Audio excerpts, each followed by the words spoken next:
Daily walking with God.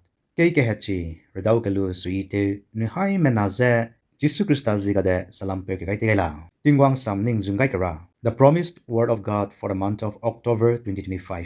Luke chapter 16 verses 10, 11 and 12. Ma ke chamna ge gade ke samsang me ke gade de samsang la. Na ma ke chamna ge gade samsang lula ke mak me ke gade de samsang lula ma. Chine ma gade nui ke sang ke mak ma he gade de ma sang lula me le chai. Chau nui de ma he ke sang be pwa ndumbe laino. Ma gade nui mi ke dame gut teu ma sang lula me le chai.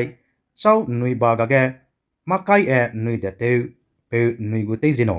In this passage, we understood we should be faithful in all the areas of our life. Samsang e lungmai ke sia. Samsang e anui lungbam le chai. Tingwang samlam anui da wang lukera. Samsang ke mak me tingwang samlam gwang kara bedung le de ngau chang ta di ke chu. May this month brings abundant blessings of our Lord Jesus Christ in your faithful living. Amen.